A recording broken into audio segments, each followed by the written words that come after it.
Swedish DJ and producer Eric Prydz, famous for classic songs such as Call on Me and Piano Reeves' last album, Opus.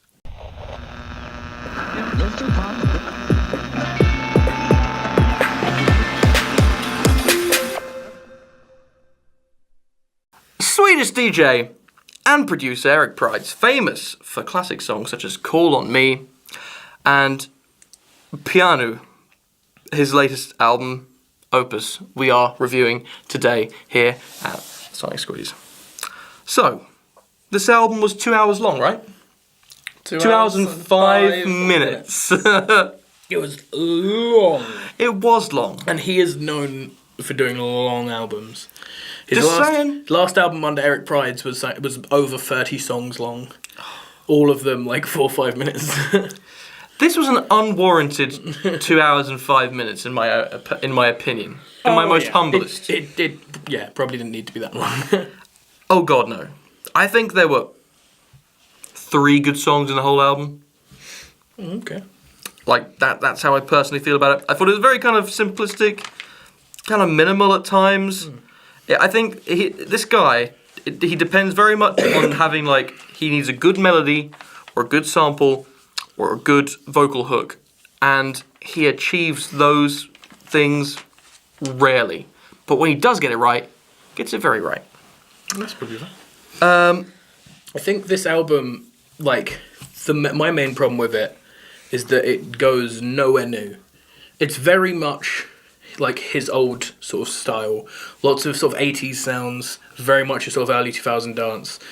And if you like that sort of style, if you like old Eric Prydz stuff, you'll like this album. Like, no, there's nothing wrong with it. If you like that, you'll like a couple of the songs. You won't like to sit there for 2 hours and 5 minutes of it. Oh yeah, but like that's the thing. If you just like that sort of music and want more songs to add to a playlist of that sort of music, it will be fine. Because I don't think there's a lot on here.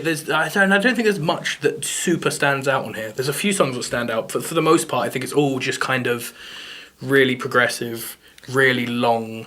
You really say really progressive. They didn't do fuck all. I don't think that they were that progressive. They were progressive in the sense that there were some songs on here. I'm gonna name and shame. Name and shame. Yep. Okay, it's quite near the end. It is.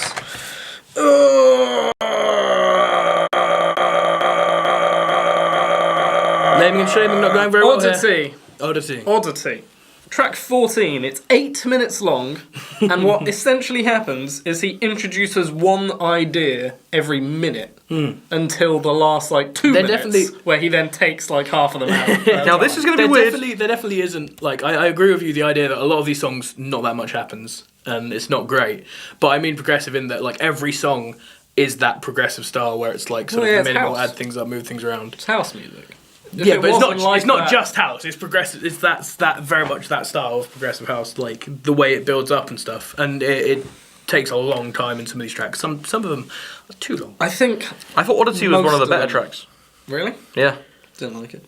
I thought that I wrote here really sarky and irritating.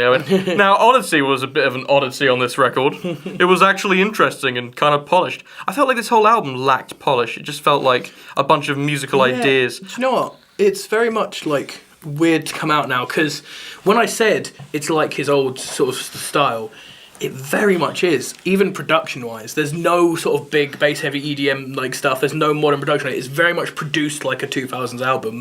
And some of the tracks, because of that, feel too thin. Some of them where there's a long bit of progression where the bass hasn't come in yet. He does that sort of, a lot of them are set out kind of like Strobe is, where they sort of have lots of build-up before there's sort of a big bit at the end where all the sort of bass-heavy stuff comes in. And some of them feel way too weak up until that point because of that. I feel like there just wasn't basic automation on these tracks. It's the kick and the snare come in, and they're just big fucking samples that just he'd done nothing with. They even mixed shit. They're way too loud. That was basically all there was. Yeah. There was only basic automation. There was only a 5-6 minute track, he gets like 5 ideas as to what he wants to put into it.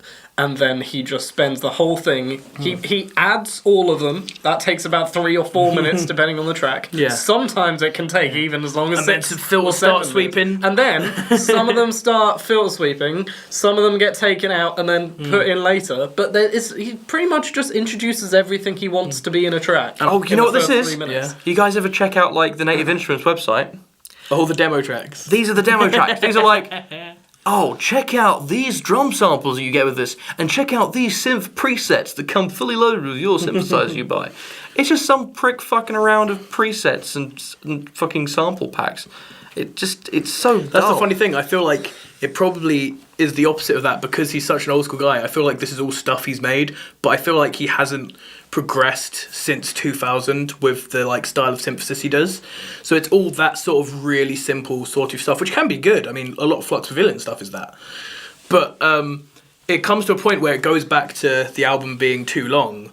I feel like, to what James said, if he'd cut some of these ideas down and used like 3 tracks worth of ideas in one track and had lots of bits going there and shortened it down, if it could have been like a really like interesting... Instead of what most people would do, which is, I've got 19 tracks, I need to cut out the ones I don't think are good. If he actually just merged them together, then they might have actually been a lot more But he didn't do either of interesting. those things, he just put out all of them. And it's a sort of... But saying that, there were some good tracks on. And it's always been my problem with him, is something that Kit mentioned earlier, where when you listen to a lot of his stuff, you listen to a lot of stuff of his and you're like, I mean, it's alright, but it's kind of just a sort of generic dance track sort of thing. And then you'll get piano and you're like, oh, this is like wonderful, this is excellent. And then you'll listen to the next 5 tracks, you'll be like, yeah, they're alright. I mean, like, the best track on the album was Liberate, and that came out in 2014. It's weird. And that was a genuinely... Was 17, Liberate. It was a genuinely sweet summer festival house track. And it was, I remember when it came out, it just fucking like owned the place. I wrote that it had a great start, which I liked. And if my mind was a buffet, it certainly came up and took something from that buffet. However, what it then did is spend the next 6 minutes putting food back and then getting other people's food and putting that back as well. It's a weird metaphor you got for that song there. Thanks, man. Interesting metaphor. It was about 7 minutes long and it started off strong and didn't really develop past that. I didn't feel as though anything that was really worth listening to came in anywhere past the second minute. I feel like for me with a lot of stuff, because I like this sort of style, and I've always thought of Eric, I've never been massive into him, but I've always thought of him as like a sort of a major to Deadmau5's minor, you know, like old school Deadmau5, really sort of progressive stuff. And a lot of this stuff I can like in that way, where I can like have it on and it will just be enjoyable. And sort of background music works really well for, you know, you don't like concentrate on it too much because there is not that much there, but it's enjoyable to have on. There's a track 18 called The Matrix, which I wrote here, did nothing. Yeah, I didn't. Can we just talk about The Matrix instead, like the film? No. Series.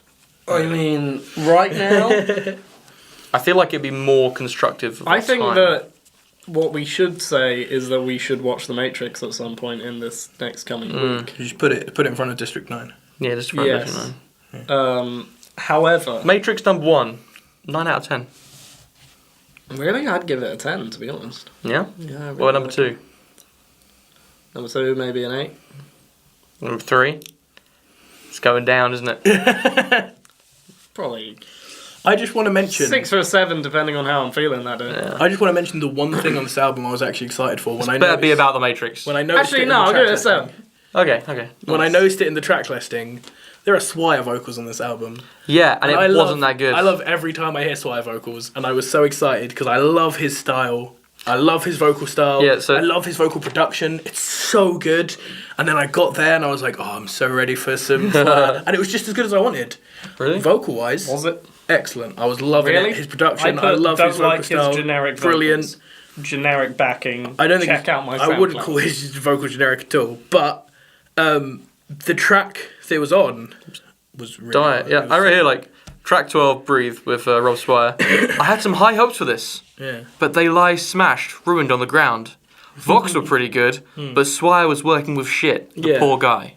Yeah, the backing vocal, there's nothing There's just nothing there. Yeah. And I felt like I even like decently liked the track, but I felt like that was entirely because I was enjoying his vocals, and I was like, if the vocals were taken off this track and put on any other track that I didn't like on this album, I probably would have liked it. And this, I mean, like Breathe without those vocals, I would have been like, man. I personally felt as though his vocals were just vocals that you've heard in 100 songs. They're not. I feel like he did the best of what he style. had. He definitely has his very unique style. But you can't polish a turd, which is like what Swar was probably trying to do. What about Generate? Vocals on Generate. I literally wrote nothing about that because I just didn't like it at all. Yeah, I was pretty cool with that. The only other one Didn't like those vocals either. The only other one where I thought about the vocals was Moody Mondays. I said I quite like this track, but I'm not sure if I liked it as a joke or if I actually liked it. It had a kind of 80s new romantic thing about it, and I just imagined Noel Fielding dancing. I totally get that. Because I quite liked it as well, but like I was like writing my favourite albums, I couldn't put this on my favourite songs list because I was just like, do I like it or do I just kind of like, I felt like quite a lot of these tracks when I kind of liked them, I was like, I can just imagine myself playing Vice City to this. Like some of the real 80s ones like Black Dyce and Moody Mondays, I feel like them, I'm like, these could be on Vice City radio and I'd love it. Okay. Favourite tracks, James? Just give one if you can. Liam, the opener. Yep. Okay. Black Dice. The Really? second I track. thought that sucked ass. I like that. It was quite craftworky. I liked it. No. Yeah. Trouble. Yep. Dark, atmospheric, fuzzy. I think that Too one, long though. Sure. That one was the one where I really hit the Deadmau5 vibe. I was like, this is really like major. But it was also 8 minutes. And It was wasn't a too fan. long, yeah, totally. Gareth, favourite songs? Wait, I'm not done. You can't have more than 3 favourite songs on this album. Opus. Yeah, Final track. I almost totally agree with James there. Liam, Trubble. I liked the redo of Mija that he had on there, and Opus. Okay. But it's okay. That's all I put. That's fair enough. For that. Maybe I only like it from nostalgia from the original. Maybe, but Fair enough. I thought it was decent. Mine were Moody Mondays, Oddity, and Liberate. So, marks out of 10 on this glorious album. James? 4. I shall also go for 4. Well, I like this more probably because I just like the style, but not that much more. I'd give it like a week 6. I feel like we've been very fair with this album. Great input. The Matrix were better. The Matrix films were probably better than this. But you could probably say that about a lot of albums that we like, to be fair. I want to round this off with, this album will not be significant in dance music at all whatsoever. Let me just say. Eric Prydz has had his significance in dance music. Let me He just doesn't say, need it right? anymore. In the third Matrix film. Cut! Yo! Cut!